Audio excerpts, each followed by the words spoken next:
Berikutnya pemirsa, kita beralih ke informasi seputar industri kendaraan listrik, di mana Menteri Investasi atau Kepala BKPM mengungkapkan bahwa Indonesia bakal menjadi negara pertama di Asia Tenggara yang memproduksi kendaraan listrik dalam satu ekosistem, di mana produksi baterai maupun mobil listrik bisa dilakukan bersamaan di tahun 2024. Pertama di ASEAN, Indonesia siap produksi mobil dan baterai listrik sekaligus di tahun 2024.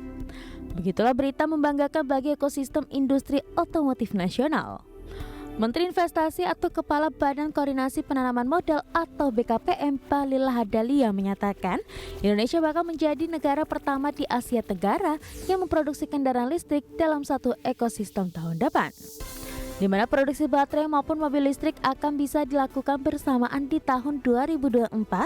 Hal ini bisa terjadi setelah pabrik baterai listrik di Karawang selesai pada tahun 2024 mendatang.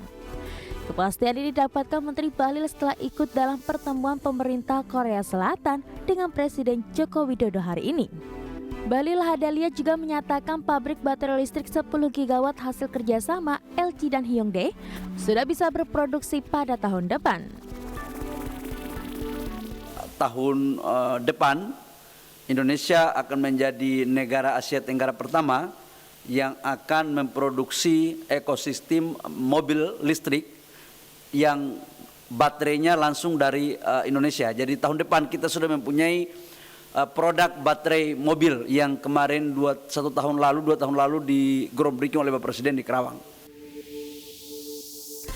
Di sisi lain, Kepala BKPM ini juga mengungkapkan beberapa proyek milik Korea Selatan di Indonesia terus berjalan pembangunannya, di mana investasi yang dilakukan LG dan Hyundai merupakan salah satu bentuk investasi strategis di industri baterai kendaraan listrik.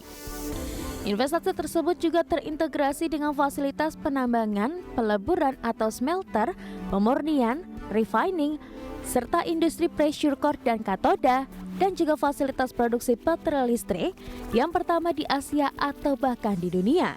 Nilai investasi diperkirakan mencapai 9,8 miliar US dollar atau sekitar 140 triliun rupiah.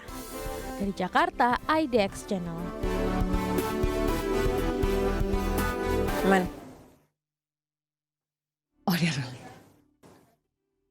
Iya.